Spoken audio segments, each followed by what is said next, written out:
A flagship device should tick all the right boxes, which most devices fail to do. But then, there is the Samsung Galaxy Note 7. Let's see if it's different from the rest.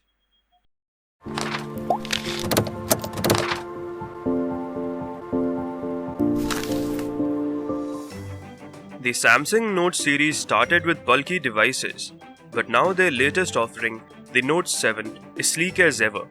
If you thought that the Note 5 was sleek, here is a comparison between the two. The Note 5 is wider and even thicker than the Note 7. This makes one-handed usage a lot easier on the Note 7 than the Note 5. The sides are a little curved. This makes holding the phone more comfortable than any of the previous Samsung devices. The build quality is quite similar to S7 and the Note 5, nothing new here. Take a look at the bottom of the device and you will notice one new addition, the USB Type-C port. You also get a converter for micro USB to Type-C inside the box. With the curve on the side, the display is also curved. That is, you now get an edge screen on a Note device.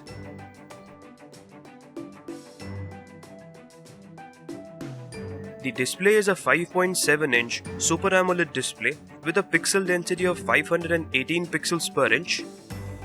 Being an AMOLED display, Samsung screens are always a little too saturated, but in a good way. The display is excellent. It is quite similar to the one found on the Note 5. The color reproduction and brightness levels are quite good. A very good device to consume media on. Now you also get the always on feature similar to the S7. It displays a clock and time along with the notifications on the lock screen.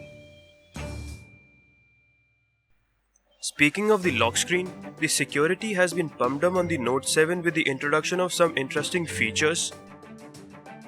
This includes the already quick and reliable fingerprint from the Note 5, but the one feature that stands out is the iris scanner.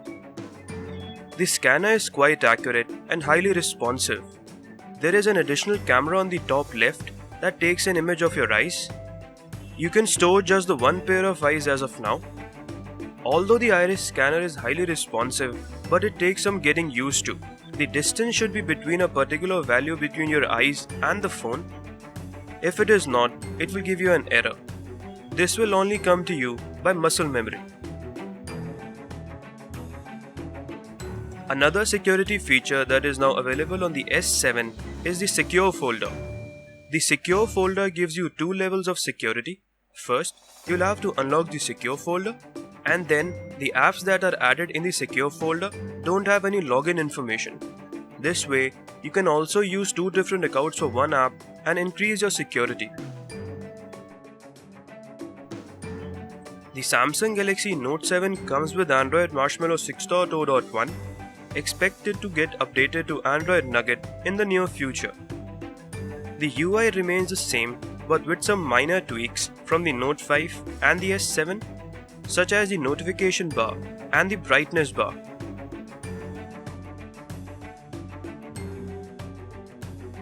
Almost all the TouchWiz features are already present on the Note 7 from the S7 and the Note 5. Features such as one-handed mode, multi-window, double tap to wake the camera, etc. Some other features that are carried from the S7 and the Note 5 are the game launcher and the game tools. With the game tools, when you are in a game, you can lock the capacitive buttons, record screen, take screenshots, etc.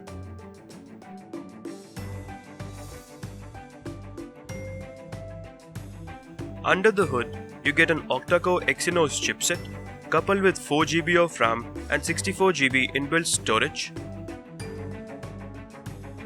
This can be expanded to up to 256GB using the hybrid slot. Although with Android Marshmallow and these high-end specs, the phone performs great, but with the latest flagship, an increase in RAM was expected. But nonetheless, the overall performance is good. In both heavy and day-to-day usages, the phone will perform excellently and won't disappoint you one bit. This can also be seen by the N22 benchmark scores.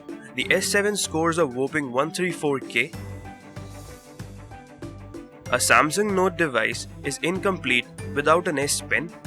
The S Pen on the Note 7 is similar to the one found on the Note 5. It is just a little longer, but still feels the same and still has that clickable top. The Air Command window is again similar to the one found on the Note 5. You get translate, screen write, and also you can add shortcuts to apps, etc. Also, the S Pen can't go in backwards this time. Last but definitely not the least, the camera.